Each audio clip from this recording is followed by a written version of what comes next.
The overture to the second act began, and at the first sound of the leader's bow across his violin, Franz observed the sleeper slowly arise and approach the Greek girl, who turned around to say a few words to him. And then, leaning forward again on the railing of her box, she became as absorbed as before in what was going on. The countenance of the person who had addressed her remained so completely in the shade that, though Franz tried his utmost, he could not distinguish a single feature. The curtain rose, and the attention of Franz was attracted by the actors, and his eyes turned from the box containing the Greek girl and her strange companion to watch the business of the stage. Most of my readers are aware that the second act of Parisina opens with the celebrated and effective duet in which Parisina, while sleeping, betrays to Azo the secret of her love for Ugo. The injured husband goes through all the emotions of jealousy until conviction seizes on his mind, and then, in a frenzy of rage and indignation, he awakens his guilty wife to tell her that he knows her guilt and to threaten her with his vengeance. This duet is one of the most beautiful, expressive, and terrible conceptions that has ever emanated from the fruitful pen of Donizetti. Franz now listened to it for the third time. Yet its notes, so tenderly expressive and fearfully grand as the wretched husband and wife give vent to their different griefs and passions, thrilled through the soul of Franz with an equal effect to his first emotions upon hearing it. Excited beyond his usual calm demeanor, Franz rose with the audience and was about to join the loud, enthusiastic applause that followed, but suddenly his purpose was arrested. His hands fell by his sides, and the half-uttered bravos expired on his lips. Why? Why? Why? What stopped Franz from being so enthusiastic in his applause? Did he see something? What's going on? Did he get stabbed in the back? Oh, is he going to fall out of the box onto the crowd below? Well, I guess not. The Countess and Albert are in the box with him. Sorry, my Columbo brain started working its magic there. Mr. Sleepy Companion has awoken, and Franz is trying to get a glimpse of him as much as he is the Greek girl. I mean, Franz doesn't seem to be ogling the Greek girl. I mean, you can be arrested by someone's beauty without, like, going full Tex Avery over it. I think he's more intrigued by the fact that he can't see the face of whoever this dude is. Though Franz tried his utmost, he could not distinguish a single feature. Very much like in the Colosseum. Wait a minute! Is this going to be Dante? Dumas? Every time, Dumas. Every friggin' time, Dumas. I'm not going to get ahead of myself, but I am looking at this page of text with squinted eyes now. I am very suspicious. Why create such an air of mystery over someone else when you are trying to sustain your mystery over Dante? Franz also being someone who is so enamored and curious about Dante or Sinbad. Yeah, okay. I'm not going to let you get me this time, Dumas. I'm on to you.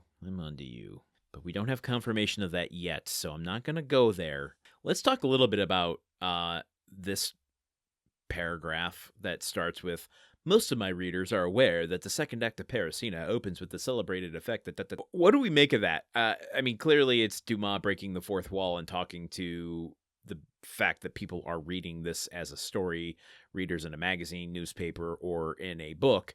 But it's more what he's putting forth there. Most of my readers are aware. Like, where do you put the emphasis in the sentence? Do you go, most of my readers are aware that the second act of Parisina, or most of my readers are aware that the second act of Parisina. I just find it kind of interesting. It's one of these things where I'm not gonna go deep into this. But I worked at a company a long time ago, doing web development. I wasn't actually involved in anything. I'll phrase it like this. They taught a certain kind of man how to have a conversation with a woman. That's about as diplomatic a statement as I could make it out to be. But one of the things that stuck with me about some of the teaching of that, of having a conversation, is making positive assumptions about the person you're conversing with. So instead of saying, like, do you have any hobbies, you can make the assumption that they have hobbies and ask them the question of, oh, what are you working on now? Which, I think surface level, it could be good advice. And I'm gonna separate out what the actual intention of those conversations were for. But I'm wondering if that's kind of what Dumas is doing here, acknowledging that maybe a lot of his readers don't know anything about Parisina, and so doesn't want to judge them or embarrass them, and just makes the assumption that, yeah, you have read Parisina. I don't need to tell you about what happens in the second act. You, of course, that it opens with the celebrated and effective duet in which Parisina ... Of course, we all know that, right? Don't you also think that the duet is one of the most beautiful and expressive and terrible conceptions that has ever emanated from the fruitful pen of Donizetti? We all think that. That's just given fact. I mean, is that what Dumas is doing here, or is he actually speaking to what he believes is the level of understanding of his readers? Maybe both. I don't know. Maybe that's something that's been lost to time. I would imagine it's probably a hybrid of the two. I don't think Dumas being so snooty in his reference here as to offend readers, though I have been reading a bit in this biography of his that when he got to his celebrity phase, maybe he wasn't as couth as one might want to imagine. But a hybrid of like, okay, I need to get this information across, and I don't want to mansplain to everybody, so I'm gonna do it in a way that it tries to be as inclusive to everybody as possible.